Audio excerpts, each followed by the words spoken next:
आज के इस एक्सप्लेनर में आपका स्वागत है। आज हम सोशल मीडिया पर वायरल हुए एक ऐसे मिसिंग पर्सन केस को डिकोड करने वाले हैं जिसने हर किसी के रोंगटे खड़े कर दिए थे। और हाँ, हम किसी भी तरह की अफवाहों पर नहीं, बल्कि पूरी तरह से वेरीफाइड रिपोर्ट्स और ऑफिशियल टाइमलाइन पर ही बात करेंगे। तो चलिए शुरू करते हैं। अब सबसे बड़ा सवाल यही है ना, चलती ट्रेन से आखिर कोई इंसान पूरी तरह से गायब कैसे हो सकता है? प्रज्ञा सिंह नाम की एक 29 साल की महिला के इस चौंकाने वाले मामले को देखते हैं। जरा सोचिए, पति बस कुछ ही फीट की दूरी पर सो रहा है और पत्नी अचानक गायब। ये एक ऐसी सिचुएशन है जो किसी के भी होश उड़ा सकती है। केदारनाथ यात्रा और घबराहट से पहले का समय। आखिर ये सब शुरू कैसे हुआ, इसे समझने के लिए हमें कहानी की बिल्कुल शुरुआत में चलना होगा। अगर हम इस सफर की टाइमलाइन पर गौर करें तो ये सफर शुरू होता है 2 मई को। ये कपल कानपुर से पहाड़ों की एक शांतिपूर्ण आध्यात्मिक यात्रा पर निकलता है। सब कुछ बिल्कुल परफेक्ट चल रहा था, यहाँ तक कि 5 मई को देहरादून से वापस लौटने के लिए महानंदा देवी एक्सप्रेस पकड़ने तक भी कोई दिक्कत नहीं थी। लेकिन कहानी तब पलटती है जब अगली सुबह ट्रेन मुजफ्फरनगर पार करती है। इससे पहले कि हम आगे बढ़ें, जरा इन लोगों के बारे में बुनियादी बातें जान लेते हैं। यहाँ प्रज्ञा सिंह हैं, जिनकी उम्र 29 साल है, और उनके पति मनीष अग्रहरी। ये एक नया शादीशुदा जोड़ा था जो मूल रूप से कानपुर के नौबस्ता का रहने वाला था और हाल ही में ग्रेटर नोएडा शिफ्ट हुआ था। ये बस अपनी एक खूबसूरत तीर्थ यात्रा से वापस लौट रहे थे। ट्रेन से गायब होना, आधी रात का वो खौफनाक सपना। अब हम आते हैं सफर के उस सबसे क्रिटिकल हिस्से पर, जहां सफर की थकान एक भयानक दुष्स्वप्न में बदल जाती है। तो होता क्या है, हरिद्वार स्टेशन तक पति पत्नी बिल्कुल नॉर्मली बातचीत कर रहे थे।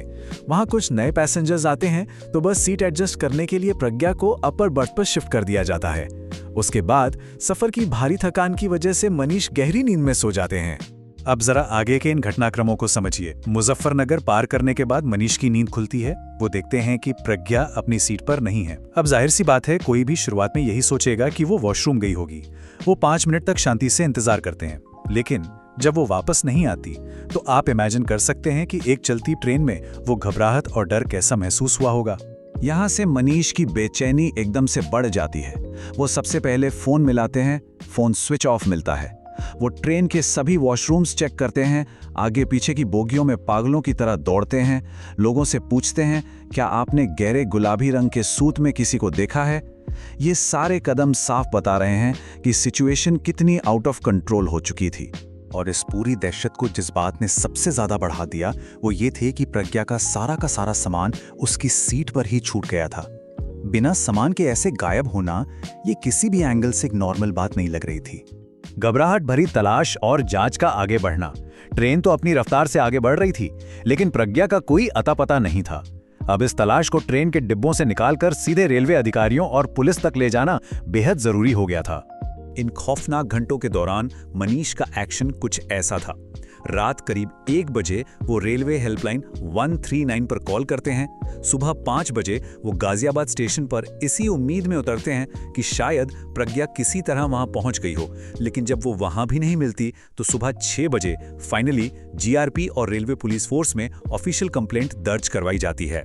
चलिए अब इस केस के सबसे अलार्मिंग सबूत पर बात करते हैं, जिसने पूरी इन्वेस्टिगेशन की दिशा ही पलट कर रख दी। पुलिस फोन ट्रैक करती है और आखिरी लोकेशन मिलती है रेलवे ट्रैक के पास। इस एक डिटेल ने सबके मन में ये डर बैठा दिया कि कहीं कोई बहुत बड़ा या दर्दनाक हादसा तो नहीं हो गया। अगर हम पुलिस की कार्रवाई और उनके सामने आने वाली रुकावटों को एक साथ रखकर देखें तो साफ पता चलता है कि कितनी जद्दोजहद चल रही थी। ट्रैक के किनारे तलाशी हुई, लेकिन फोन बंद था। रास्ते के सीसीटीवी फुटेज मांगे गए तो पता चला कि स्टेशन के कई अहम कैमरे ही खराब पड़े थे। डेटा रिकवर करने की लाख कोशिशों के बाद भी पुलिस के हाथ पूरी तरह से खाली थे। परिवार का खौफ इस बात से और भी ज्यादा बढ़ रहा था कि प्रज्ञा के पास ना तो ज्यादा पैसे थे और ना ही ट्रैवल करने का कोई दूसरा साधन। ऐसे हालात में अपनी मर्जी से कहीं और चले जाना, ये तो बिल्कुल नामुमकिन सा लग रहा था। अप्रत्याशित सच और मामले में एक नया मोड़। ठीक उसी वक्त जब खराब कैमरों और स्विच ऑफ फोन की वजह से जांच एक डेड एंड पर पहुंच चुकी थी, इस पूरे मामले ने एक ऐसा टर्न लिया जिसके बारे में किसी ने सपने में भी नहीं सोचा होगा। हुआ यूं कि इस इंटेंस सर्च ऑपरेशन के बीच अचानक से प्रज्ञा के भाई के पास एक फोन आता है। और आपको पता है वो फोन किसका था? वो फोन किसी और का नहीं बल्कि खुद प्रज्ञा का था। ये एक अकेला फोन कॉल उस चलती ट्रेन में हादसे वाली पूरी थ्योरी को एकदम चकनाचूर कर देता है। यहाँ जो सबसे बड़ा कॉन्ट्रास्ट है वो देखिए। एक तरफ डर था कि शायद ट्रेन में कोई भयानक हादसा हो गया है या कोई आपराधिक साजिश हुई है, लेकिन हकीकत ये थी कि प्रज्ञा बिहार के बेगूसराय में अपनी मौसी के घर पर बिल्कुल सुरक्षित बैठी थी। इमेजिन कर सकते हैं आप लोग कि डर और इस जियोग्राफिकल रियलिटी के बीच का ये अंतर। हरिद्वार के एसपी शेखर चंद्र सुयाल का ये स्टेटमेंट पूरी पिक्चर को एकदम क्लियर कर देता है। उन्होंने साफ बताया कि ये कोई अपहरण या ट्रेन का हादसा नहीं था। असल में वो किसी बात पर नाराज होकर खुद ही चली गई थी। मतलब ये पूरा केस बस पति पत्नी के बीच के एक आपसी विवाद का नतीजा था। अब पुलिस के एंगल से बात करें तो प्रज्ञा के सुरक्षित होने की पुष्टि हो चुकी थी। ये साफ हो गया था कि ये किडनैपिंग नहीं बल्कि जानबूझकर उठाया गया कदम था। तो अब पुलिस का फोकस सिर्फ लीगल फॉर्मेलिटीज पर था, जैसे उनका ऑफिशियल स्टेटमेंट रिकॉर्ड करना, जिसके बाद ही इस मिसिंग पर्सन इन्वेस्टिगेशन को हमेशा के लिए क्लोज किया जा सके। तो इस पूरे एक्सप्लेनर से सबसे बड़ा टेक अवे क्या है?